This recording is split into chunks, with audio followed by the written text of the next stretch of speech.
मनुष्य की हत्या मुर्गी काटने के बराबर मान लिया गया था। मियाँपुर नरसंहारों के दौर का आखिरी कील क्यों साबित हुआ? मियाँपुर में ही नरसंहारों का सिलसिला खत्म क्यों हुआ? मियाँपुर को शिकार क्यों बनाया गया? आज हम नरसंहार की बात करते हैं। बिहार नरसंहारों के लिए जाना जाता था। बिहार में कोई महीना ऐसा नहीं बीतता था जब किसी इलाके में नरसंहार नहीं होता था। 3 व्यक्ति से अधिक की हत्या को नरसंहार माना गया है। इस दृष्टि से देखें तो बिहार में व्यापक पैमाने पर नरसंहार होते थे। नरसंहारों का दौर चलता था और जनता त्राही त्राही करती थी। सरकारें फेल हो चुकी थी, व्यवस्था फेल थी। फिर बिहार में अचानक नरसंहार क्यों रुक गया? हम इसी मुद्दे पर आज चर्चा करेंगे। 16 जून 2000 यह वह तारीख है जिसने बिहार में चल रहे नरसंहारों के सिलसिले को रोक दिया। इस दिन औरंगाबाद जिला के गोह प्रखंड के उपहरा थाना के मियाँपुर में 34 लोगों की हत्या कर दी गई थी। बिहार का यह आखिरी नरसंहार है। आखिरी क्यों हुआ? इसके सामाजिक राजनीतिक मायने हैं। बिहार ने लंबे दौर तक नरसंहारों का सिलसिला देखा। बिहार में नरसंहारों का सिलसिला 1976 से लेकर 2000 तक चला। मियाँपुर आखिरी नरसंहार बना। कारण साफ साफ है। इस कारण को समझने के लिए 3 नरसंहारों को एक साथ आपको जोड़कर देखना होगा। 16 जून 2000 को मियाँपुर हुआ। उसके पहले के 2 नरसंहार का अगर साथ जोड़कर विश्लेषण करें तो यह स्पष्ट हो जाएगा कि बिहार में नरसंहारों का दौर खत्म क्यों हुआ, नरसंहारों का दौर शुरू क्यों हुआ था। यह लगभग लोग जानते हैं। भूमि विवाद, जातीय अहंकार के कारण नरसंहारों का जो दौर शुरू हुआ था 16 जून 2000 को मियाँपुर में आकर थम गया। मियाँपुर नरसंहार से ठीक पहले 18 मार्च 1999 को सेनारी में नरसंहार हुआ था। सेनारी में 34 भूमिहारों की गर्दन रेतकर बर्बरता पूर्वक हत्या कर दी गई थी। इस घटना के बाद रणवीर सेना की तरफ से ऐलान किया गया था कि तत्काल तुरंत किसी यादव बहुल गांव को ढाह दिया जाए। ढाह देने का यह सीधा अर्थ है कि वहां बड़े पैमाने पर नरसंहार किया जाए। तब यह सवाल पूछा गया था, यह प्रश्न उछाला गया था कि जब रणवीर सेना यादवों की हत्या नहीं करती तो एमसीसी भूमिहारों की हत्या क्यों कर रहा है? इस सवाल में ही आपको यह जवाब मिल गया होगा कि बिहार में नरसंहारों का दौर मियाँपुर में क्यों खत्म हुआ। यदि आप नहीं समझ सके तो आप इस वीडियो में आगे चलकर पूरा स्पष्ट समझ जाएंगे कि बिहार में नरसंहारों का दौर मियाँपुर में आकर खत्म क्यों हुआ।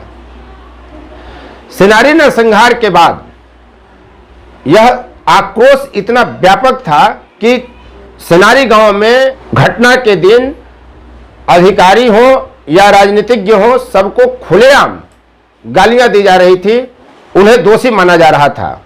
इसके पहले के नरसंहार में आप जाएं, जब 1 दिसंबर 1997 को देश के अब तक के इतिहास में सबसे बड़ा नरसंहार अरवल जिला के लक्ष्मणपुर बाथे में हुआ, जहां 61 व्यक्तियों की नृशंस हत्या कर दी गई।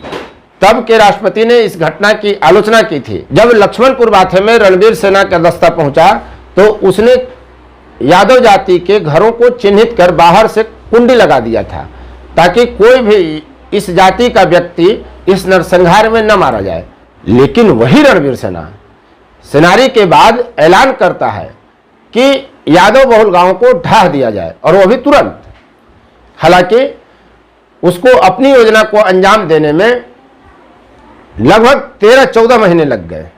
वही रणवीर सेना सेनारी के बाद मियाँपुर में पहुंचकर यादवों को चिन्हित कर मार डालता है। आंकड़ों में देखिए, मियाँपुर को यादव बहुल गांव माना गया। मियाँपुर में 26 यादव, 6 पासवान और 2 बढ़ई जाति के व्यक्तियों की हत्या की गई थी, जिसमें 20 स्त्री और 14 पुरुष थे। इतिहास में आप जाएं तो इससे पहले, मियांपुर से पहले सिर्फ छोटकी छेछानी, यह भी औरंगाबाद जिले का एक गांव है, जहां 7 अप्रैल 1987 को 9 यादवों की हत्या कर दी गई थी। छोटकी छेछानी के बदला के स्वरूप एमसीसी ने दलेलचक बघौरा में 29 मई 1987 को 54 राजपूतों की हत्या कर दी। तब औरंगाबाद जिला के सबसे दिग्गज नेता सत्येंद्र नारायण सिन्हा, जो बिहार के मुख्यमंत्री बने, उन्होंने अपनी जाति के लोगों को समझाया कि हमें जातीय नरसंहार की दिशा में आगे नहीं बढ़ना है।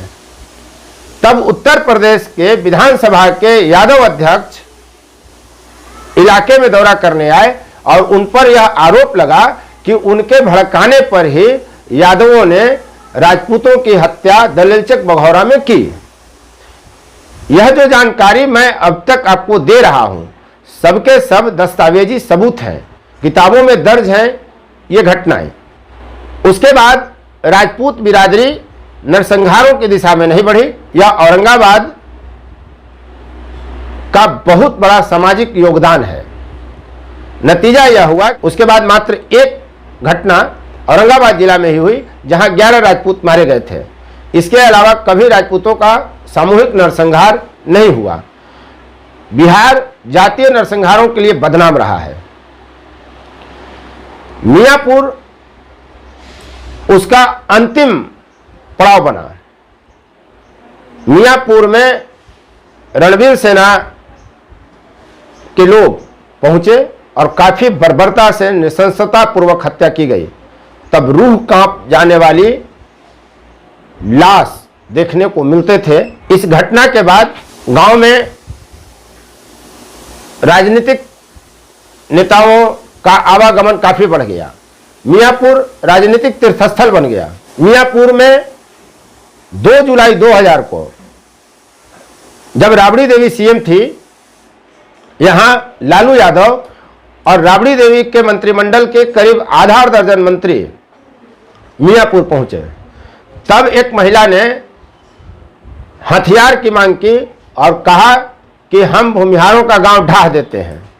इसके बाद बहुत कुछ समझाया बुझा करके चीजों को, हालात को संभाला गया और उसके बाद नरसंहार नहीं हुए।